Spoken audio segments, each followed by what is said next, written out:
Alright everybody, so this is my second video of the build. So in the first video I said I got a 330 gallon tote. This tote cost me $80, so I'm $80 into that tank. This tank is a 65 gallon from Tractor Supply, cost me 200 bucks.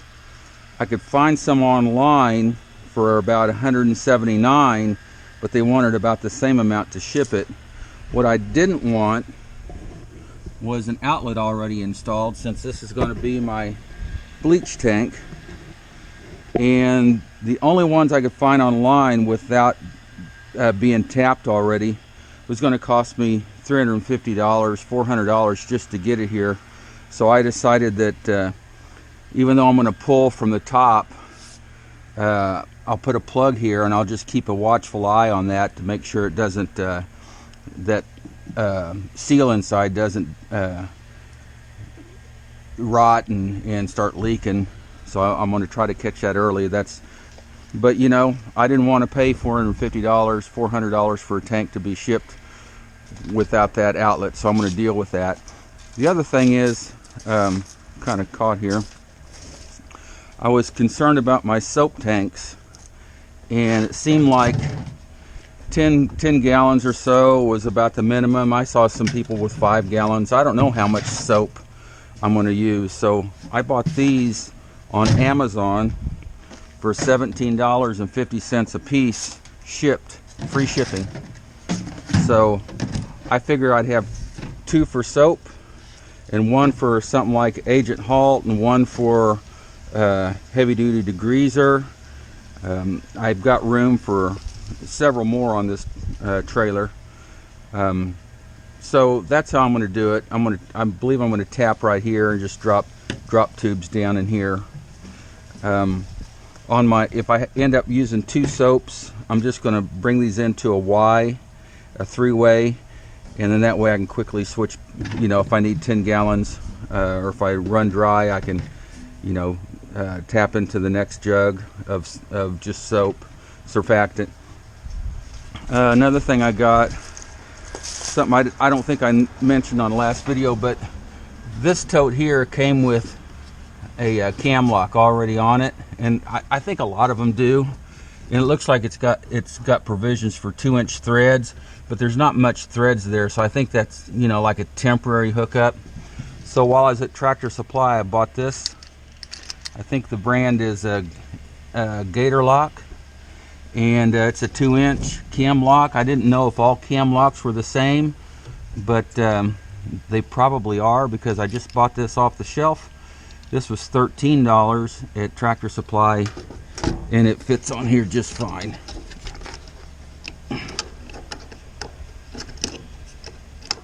So now I can hook, go 2 inches off of here. I don't know where my equipment's going to be set up yet, but you know, make a header off of that and come off of that with some banjo strainers. Probably convert everything from 2-inch to 1-inch. I'm imagining I'll have about 4 outlets just for the heck of it. So I'll show you my mess here. Forgive my mess. I just moved, and I had a nice shop, and I sold my farm, and I'm just consolidating everything, so I don't have any room for any of my crap. But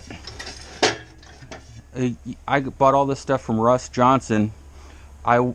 When I bought 18-inch reels, I didn't think about, you know, 18 plus here's probably 6 or 7 inches, and here's probably 8 or 10 inches, and then you want a little room for your arm in case you don't go straight in. You'll be like over here to the side. So when I started stacking these reels up end to end, where I had room for my arm to reel, it took up a lot of space. So I was wondering, what the heck am I going to do? And so it's no new idea. I decided I was just going to put a 2x12 just long enough for the reels to set on, and then I got to thinking, well, I'm gonna, you know, if nothing else, these are good workbenches. So I went and bought 2x12 treated lumber, bought the best ones I could find. All lumber anymore is just crap. And I cut it to go between the uprights here for the ladder rack. And they're going to sit flush right here. I've already got the other one just setting in place. And something that you have to be mindful of is the legal limit on the highway is 102 inches, 8.5 feet. So whatever you build on your trailer, you want to make sure you're at 102 inches or under. And just to be safe, I wouldn't go over 101.5, because you wouldn't want a trooper's tape measure to be off a little bit. You know what I mean?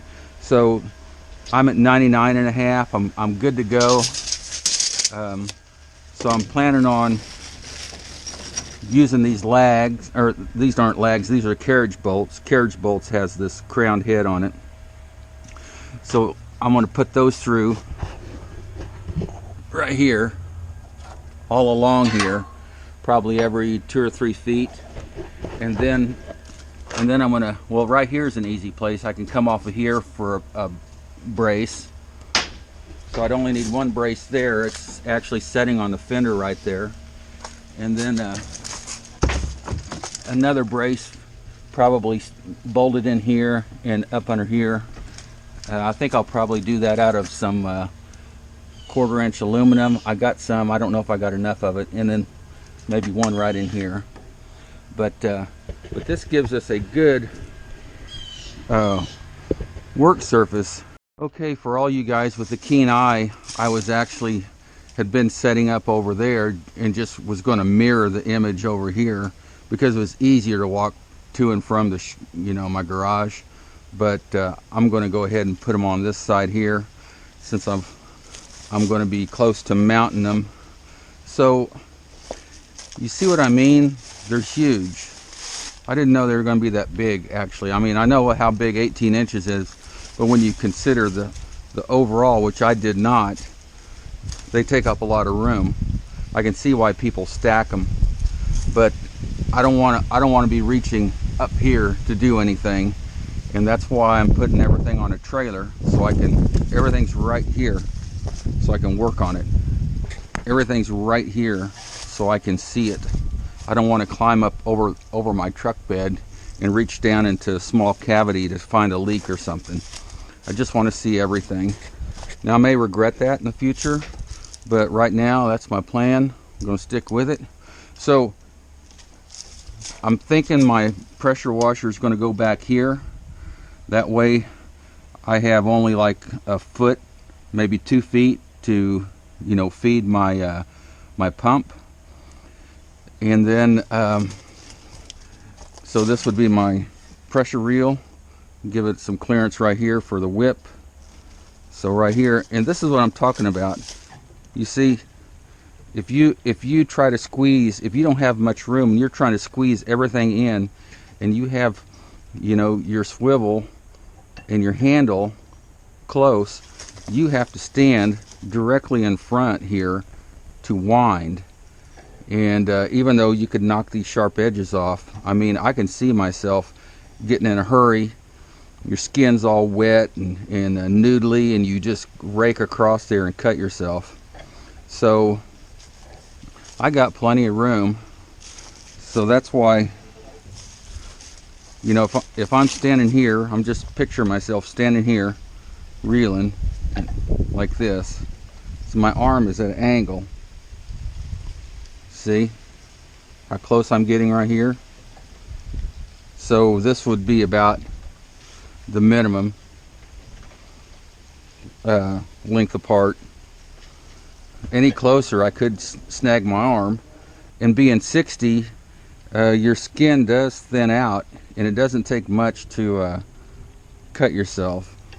So it also takes a long time to heal. So in my mind I think I'm 30, but my body's telling me different. So anyway, I think that's good. You'd have to make an effort to get your arm into that. So I'll measure this. Come up, well, I can't do that. This is this is for my water. So this is an inch. I got this inch reel so we can get you know, a non-restrictive flow, or at least non-restrictive flow into my tank, my buffer tank. So we'll go like that. Just get a feel for it. Just kind of picture myself doing this. I'm gonna get a little closer. Like this. Okay, now see, I hit it right there. So I hit it. I don't want that. I'm gonna give myself plenty of room. If I get wild, I hit it again. Okay. Alright, and I actually hit it right. I am actually hitting that too. So I'm gonna scoot this a little bit, bring this up.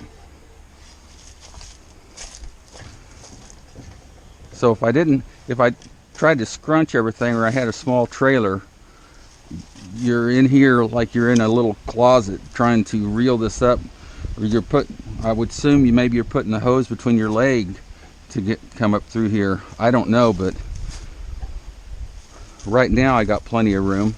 Hey, I've come up with a different plan because I was wanting my my 12-volt pump soft wash and header right here, or on this board, and so by spreading all three out, that wasn't going to work. So I moved this reel all the way to the end where I had some clearance right here. If I hold here right, I've got clearance.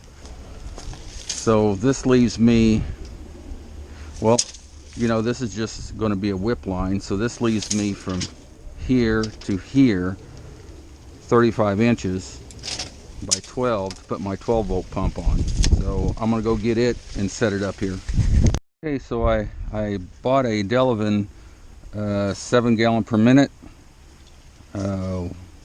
It's rated at 100 psi, and it's going to pull 25 amps. So I think I paid $189 for that online. I'm guessing, but I'm thinking this is either a brother or sister, or is a fat boy. So I assume that's what FB means. Don't really know. I just know that a lot of people use these pumps in the 70 psi configuration, but I saw the 100 and really wasn't any more money, so I got the 100. So I can see, because I can scrunch equipment under here if I need to, not the pump, but you know, a valve or something like that. But I've got a good work surface here for to build a metering system. I can mount three-way ball valves here, so I can pull, you know, out of the tank, or you know, pull chem out of a barrel and pump it into my SH tank. Where I'm getting my SH is at Sherwin-Williams, and they gave me a pretty good deal, but they've got no way of delivering the SH to my house, and so they're only 5 minutes away. I told them that I would pump it as needed, and they thought that'd be just fine. I'm going to be able to pull up, and with a couple of three-way ball valves here, three-way valves, I'll be able to just put a inlet and outlet, and put a little whip hose in there, or configure something permanent with a three-way valve. Yeah, that's what I'll be doing anyway. And then have a little outlet here, or inlet, so I can hook up to anything, and I can even draw out of a batch mix if I want to. Alright, so I've set my pump in place, what I have of it. I haven't bought my motor yet. I'm pretty sure it's going to be a 22 horse Predator, and like I said in my prior video, I'm only 20 minutes away from a Harbor Freight, and if things are going good, I'll just buy another engine and have in the shop. And by using a gear drive, it'll make easy exchange of engine if that one goes out, and then I can take that motor back and get a brand new one for it. So this is a TSF 2221 General Pump I bought from Russ Johnson, and if I'm reading this right, I think I am. If I power it with a 17.5 horse motor, I'll get 8.5 gallons per minute. If I power it with 21 horse, I get 10.2. So I should get somewhere in between there, probably, in real life. I also went with a gear drive instead of a belt drive, just for ease of assembly. I don't have to worry about lining any belts up, and you know, it's still going to have the drawing power of a belt drive. This pump was less than $800 from Russ. I forget exactly. I think it was $775, somewhere in there. The gear drive was like $260, and my motor should be $800 or a little bit less. So I've situated this here where it's close to my water feed, and then also the outlet will be close to my pressure reel. And I was going to build it like Cody does on his builds, and not even downstream anything. But I said before, most houses in my neighborhood, in the whole town, I mean, there's a ton of vinyl siding houses, and I think I can save a lot of time just by downstreaming those. So you can see I didn't put the valve on the loop. I put the valve here on the straight, so when I'm calling for just water only, it's a straight shot. I get the most efficiency out of the rinsing. And so one thing I probably will do is I'm going to change this out for a general pump, all stainless steel, and I might go with a double barb. I'm not sure, but they have a different ball and spring in them, and so I think it'll last longer. So that's only change I'm going to do here. So that's my kind of my setup here. Here's my unloader. I'd asked Russ to just give me what he thought was the best, and this is what he gave me. I don't really know much about it. I trust him. So yeah, that's about it. I've got plenty of room here for working. Probably put a couple of bins on here. I'll put bulk chemicals over here. I might even put a box down there where the lid opens on the top. Put chems in there, different parts. But I think this thing's going to be all self-contained and not be scrunched in any way.